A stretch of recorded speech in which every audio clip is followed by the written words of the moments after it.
Muy buenas noches a todos. Una gran alegría poder compartir estos breves minutos esta noche con ustedes. Me han pedido que pudiese ofrecer una reflexión en la línea del eje temático, el eje teológico de comunión.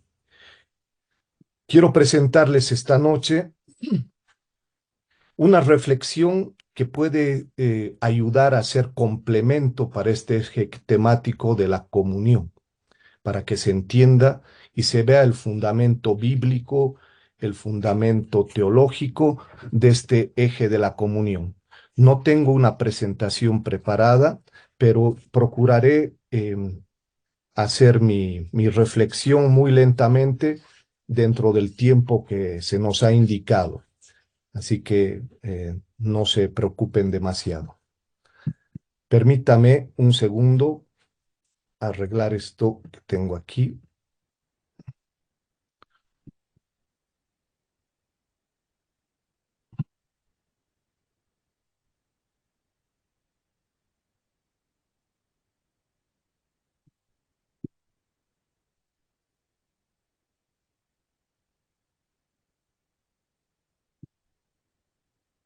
Permítame entonces comenzar. Quiero partir del título que le he puesto a esta reflexión para esta noche. No se olviden que estamos en el eje de la comunión, intentar dejarnos guiar por este eje de la comunión, cuya palabra técnica griega es la koinonía. Van a escuchar alguna vez. El título que le he puesto para esta reflexión es La fuerza del Espíritu Santo en la comunión. La fuerza del Espíritu Santo en la comunión. Quiero partir de aquella promesa que encontramos en el libro de los Hechos de los Apóstoles, al inicio, muy en el primer capítulo, en Hechos 1:8, donde se nos dice lo siguiente: recibirán la fuerza del Espíritu Santo que vendrá sobre ustedes y serán mis testigos hasta los confines de la tierra. Bueno, este es el telón de fondo de lo que quisiera presentarles esta noche. Pero más allá, quiero que nos metamos, entremos profundamente en el libro de los Hechos de los Apóstoles, un poquito más adelante de ese capítulo 1. Les propongo que recordemos el capítulo 2, aquellos primeros versículos del 1 al 11, donde esa promesa de Jesús que nos dice: recibirán la fuerza del Espíritu Santo que vendrá sobre ustedes para que seamos sus testigos hasta los confines de la tierra. Ese texto del capítulo 2, del 1 al 11, se realiza esa promesa que Jesús nos anunciaba inmediatamente antes de su ascensión. Se realiza la promesa de Jesús.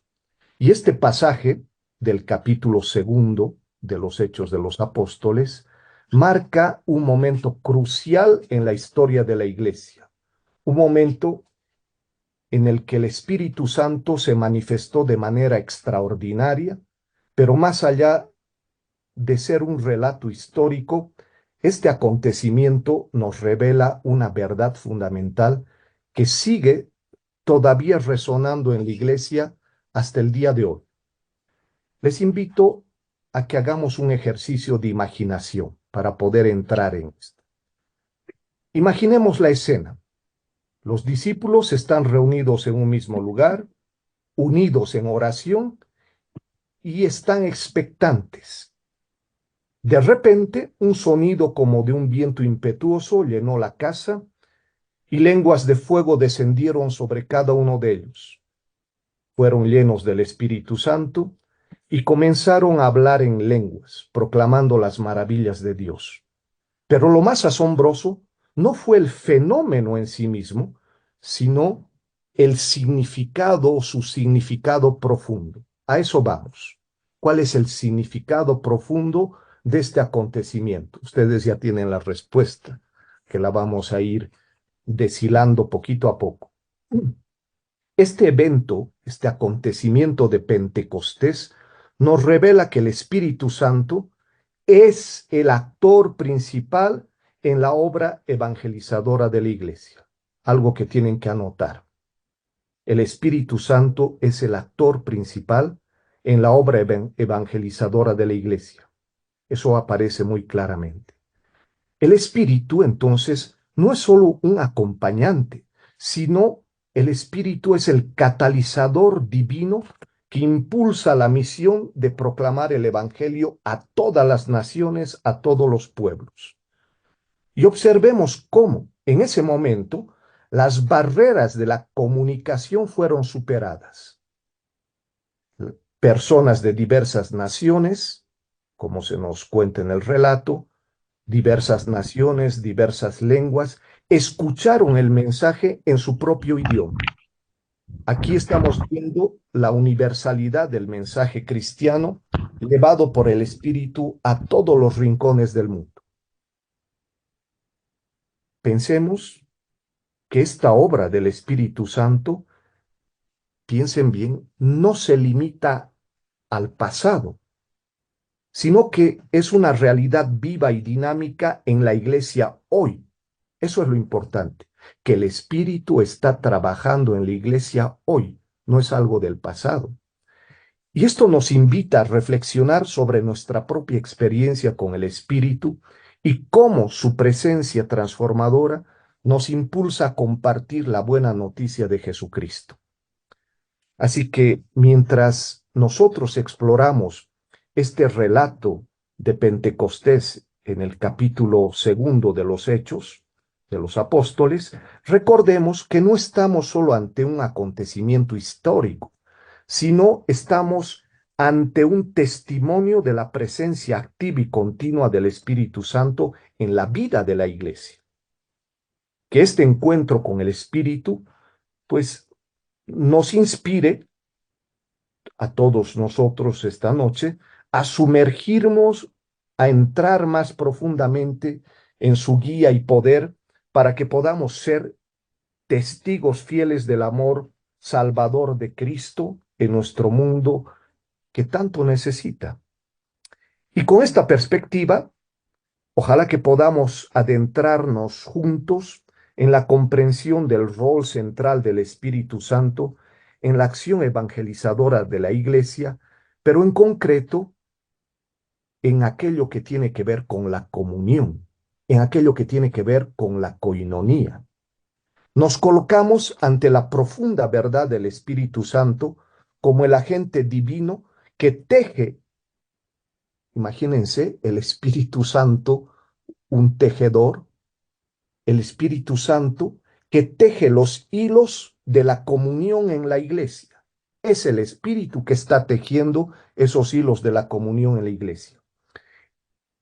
En los Hechos de los Apóstoles 2, del 1 al 11, que es el relato de Pentecostés, vemos cómo el Espíritu descendió sobre los apóstoles, pero mucho más allá de un acontecimiento aislado, este pasaje nos muestra un principio esencial. ¿Cuál es este principio esencial? El Espíritu Santo es el lazo que une a los creyentes en una comunión profunda. ¿Vean? Ahí está el punto. Es el Espíritu quien es el lazo, el vínculo que une a los creyentes en una comunión profunda. ¿Por qué nosotros nos mantenemos unidos? ¿Dónde está el principio de la cohesión de la iglesia? Es el Espíritu, que es el lazo que une a los creyentes en esa comunión, en esa coinonía profunda. Imaginemos el día de Pentecostés. Los apóstoles, antes temerosos y divididos, fueron envueltos por el Espíritu Santo. Las barreras lingüísticas se desvanecieron y cada persona escuchó el mensaje en su propio idioma. Esto no fue simplemente un milagro de lenguas, sino un testimonio de cómo el Espíritu Santo une a personas diversas en una comunidad que comparte una misma fe. Esto yo lo repito. Esto es un testimonio de cómo el Espíritu Santo une, vincula a personas diversas en una comunidad que comparte una misma fe. La comunión, que es la palabra que hoy día nos está convocando en esta primera reflexión de la noche, la comunión en el eje teológico no es solo la participación en la cena del Señor, podríamos decir la comunión es la participación en la cena del Señor. La comunión es mucho más, es la participación en la vida del Espíritu Santo. El Espíritu nos comunica la vida y el amor de la Trinidad, creando, vean, aquí aparece otro punto importante, el Espíritu nos comunica la vida y el amor de la Trinidad, creando una red de relaciones donde experimentamos la presencia divina en medio de nosotros. Esta comunión, esta común unión, esta comunión, no solo nos conecta con Dios, sino también nos conecta entre nosotros, formando un cuerpo unido en la diversidad. Ahí está el punto importante, formando un cuerpo unido en la diversidad. El Espíritu Santo, como el gran unificador, nos capacita para superar las divisiones y diferencias que podrían surgir. En nuestra diversidad experimentamos la riqueza de los dones que el Espíritu concede a cada miembro. La comunión no es uniformidad. Eso conviene subrayarlo. La comunión no es uniformidad, sino la armonía de dones diversos bajo la guía del mismo Espíritu. Entonces, la acción evangelizadora de la Iglesia se arraiga, se mete profundamente en las raíces, ¿no? La acción evangelizadora de la Iglesia se arraigan en esta comunión, en esta comunión. Cuando compartimos el Evangelio, no es simplemente una transmisión de información, sino es un acto de comunión que invita a otros a unirse a la familia de Dios. Y nuestra unidad refleja precisamente la unidad de la Trinidad, y esta cohesión es la evidencia más convincente de la verdad del Evangelio, porque hay esta cohesión en la comunidad, podemos decir que el Evangelio se hace verdad. Y en la evangelización, en concreto en la tarea misionera, en la tarea evangelizadora, recordemos que el Espíritu Santo es el vínculo que une nuestros esfuerzos. Si no, todos nuestros esfuerzos misioneros serían simplemente una dispersión de esfuerzos. Pero aquí es el Espíritu Santo el vínculo que une inclusive esos esfuerzos evangelizadores y misioneros. Nuestro testimonio no solo se basa en palabras elocuentes, sino en la presencia palpable del Espíritu en nuestra comunión. Cuando vivimos en unidad, mostramos al mundo que somos discípulos de Cristo, guiados por el Espíritu que une, que fortalece y que envía. Las tres cosas, que une, que fortalece y que envía. Así que mientras vamos avanzando en la acción evangelizadora, podríamos recordar que nuestro mayor testimonio es la comunión que compartimos en el Espíritu Santo, que nuestras vidas reflejen la belleza de la comunión trinitaria, atrayendo a otros hacia la fuente misma de nuestra unidad, el Espíritu de Dios. Él es la fuente de nuestra unidad. En Él, en el Espíritu, somos uno, y en Él encontramos la fuerza para proclamar las maravillas de aquel que nos llamó de las tinieblas a su luz admirable. Ahora bien, si nosotros pensamos esa comunión del Espíritu Santo, posibilitada por el Espíritu Santo, la comunión del Espíritu Santo, nosotros nos vamos a dar cuenta de que se trata de un encuentro de apertura y escucha. Son exigencias de esa comunión del Espíritu Santo, la apertura y la escucha. Si me permiten, podemos reflexionar que la comunión que experimentamos como cuerpo de creyentes va mucho más allá de compartir pan y vino en la cena del Señor, de compartir el pan y el vino consagrado en la Eucaristía. Es un encuentro profundo, una conexión espiritual que refleja la unidad en el Espíritu Santo.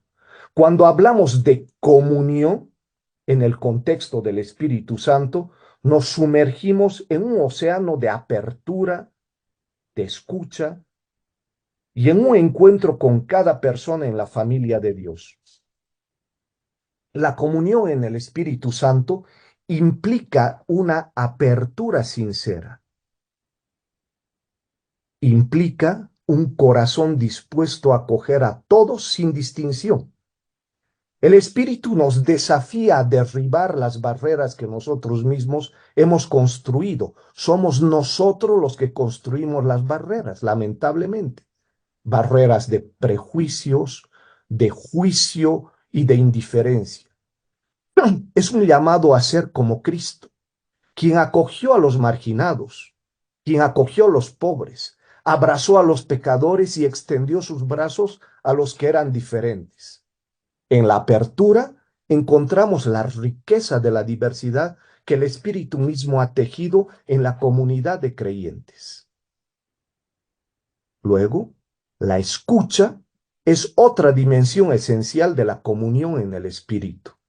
No se trata solo de oír palabras, sino de entender los latidos del corazón de nuestros hermanos y hermanas.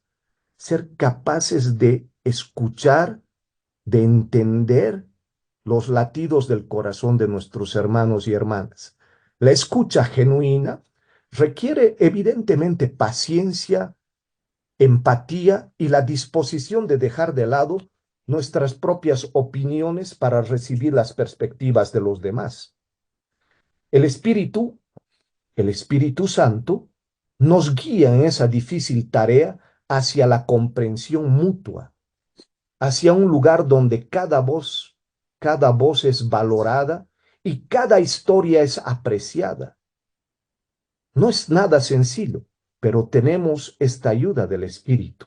En este acto de escucha, descubrimos la belleza de la imagen de Dios reflejada en cada persona. El encuentro es la culminación de esta comunión en el Espíritu Santo.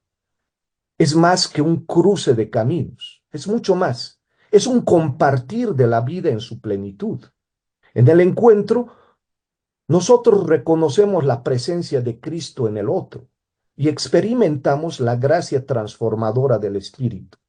Aquí nos convertimos en instrumentos del amor de Dios, llevando la luz de Cristo a aquellos con quienes nos encontramos.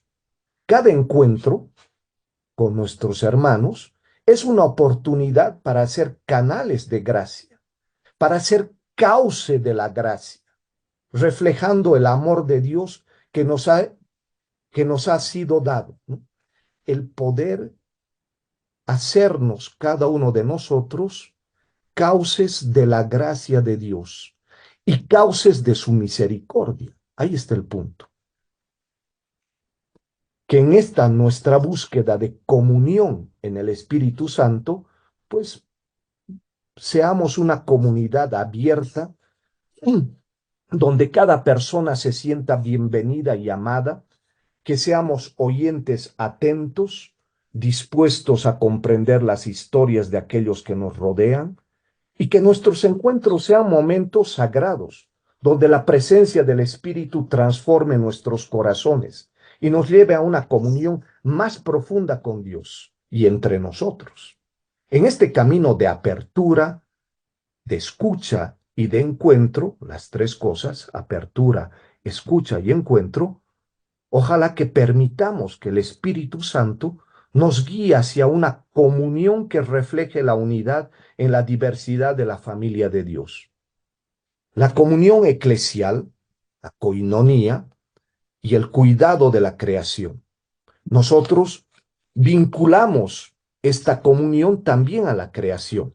Esto lo vamos a ver mañana en una de las reflexiones o comunicaciones que se han previsto. Pero permítame hacer la relación entre la comunión y la creación, el cuidado de la creación. Ahí nosotros tenemos un compromiso, yo diría, divinamente tejido, la comunión eclesial, la coinonía, la profunda comunión que compartimos como cuerpo de creyentes, obviamente que no se limita únicamente a nuestras relaciones mutuas entre humanos, sino que se extiende a nuestro compromiso con la creación que Dios nos ha confiado. En este tejido divino de comunión, de coinonía, descubrimos un llamado sagrado no solo a cuidarnos unos a otros, sino también a ser custodios responsables de la maravillosa obra creada que nos rodea.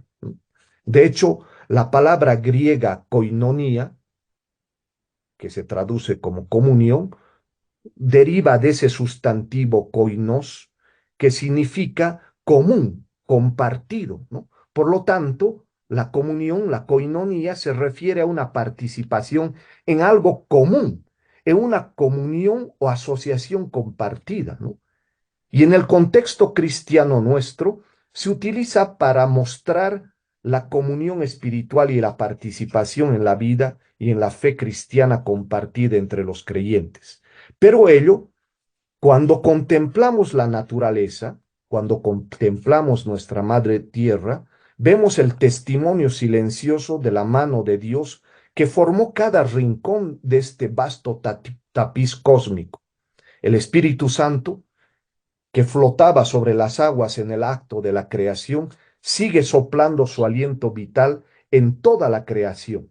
Nos unimos a este concierto de alabanza cuando en la comunión, en la coinonía eclesial, reconocemos que no solo estamos conectados entre nosotros, sino también con cada criatura, con cada rincón de la tierra, ¿no? El cuidado de la creación no es simplemente una responsabilidad ética.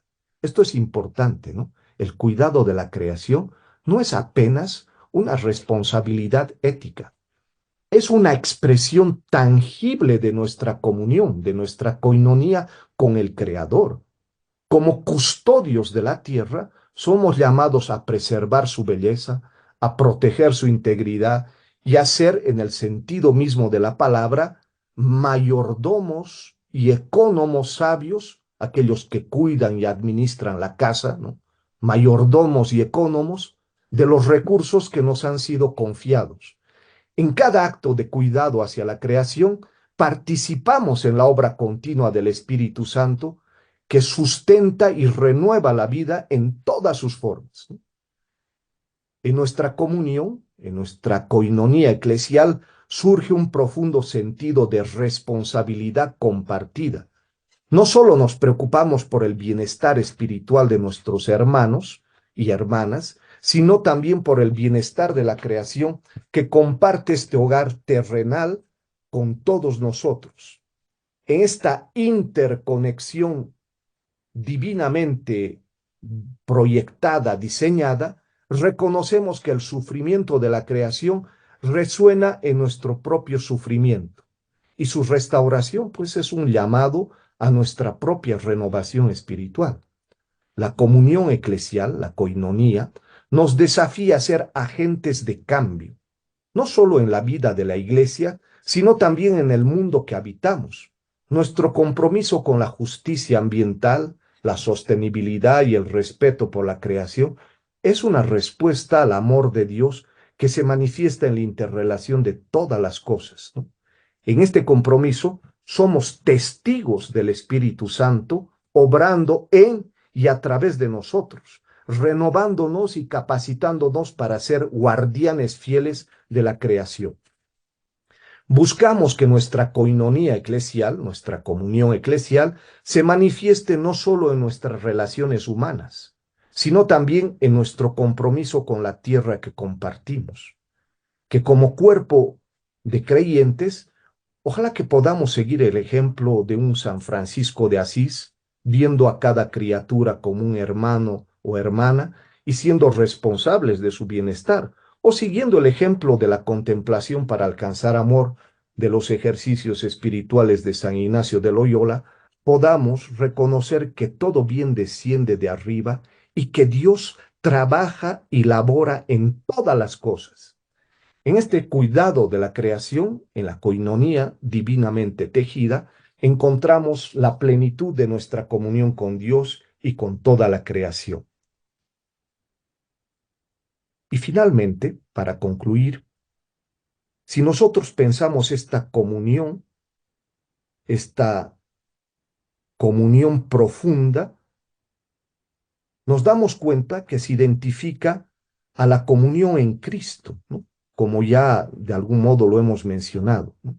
Esa coinonía, esa comunión, esa palabra griega que se traduce como comunión o como participación compartida, es un concepto central de nuestra teología cristiana, de nuestra eclesiología cristiana, ¿no?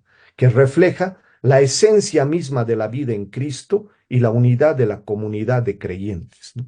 Desde una perspectiva teológica, la coinonía se arraiga, está fundada en la Trinidad, en nuestro Dios trinitario, Dios Padre, Dios Hijo y Espíritu Santo, que viven en una comunión perfecta y eterna.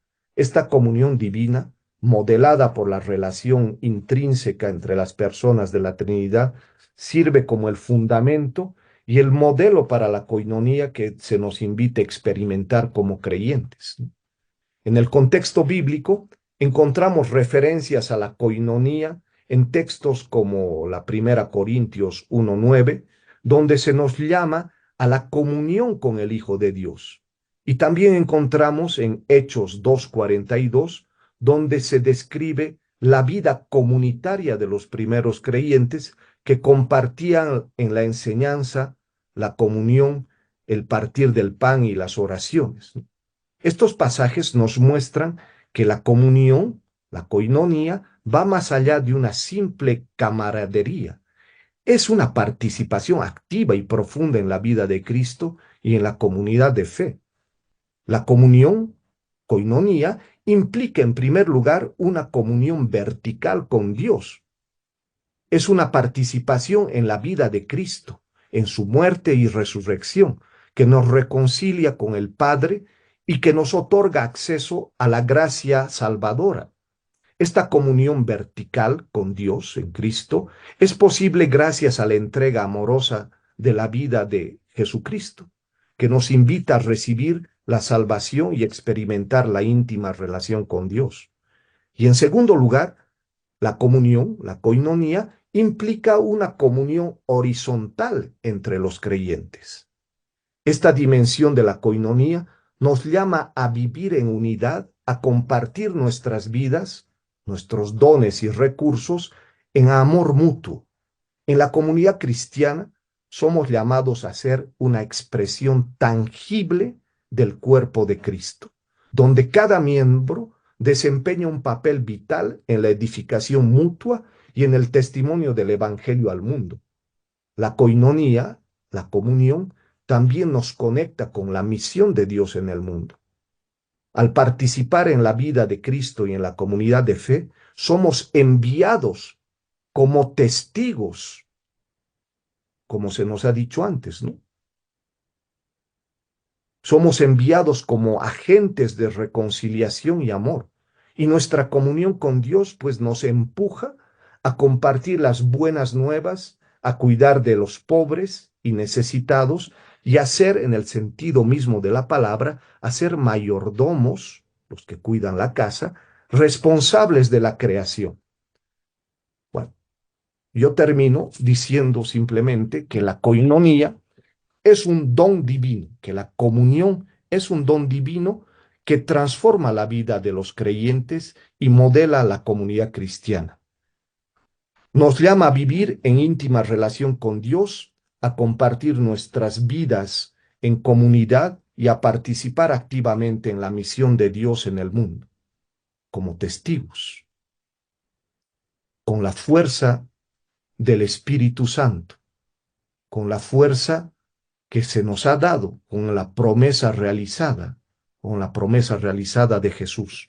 En la coinonía, en la comunión, encontramos la plenitud de la vida cristiana, una vida que refleja la unidad divina y busca la renovación y restauración del mundo. Simplemente concluyo con el deseo de que vivamos conscientes de esta comunión, de esta coinonía, abrazando su riqueza y respondiendo fielmente al llamado de participar, pues, en la vida compartida en Jesucristo.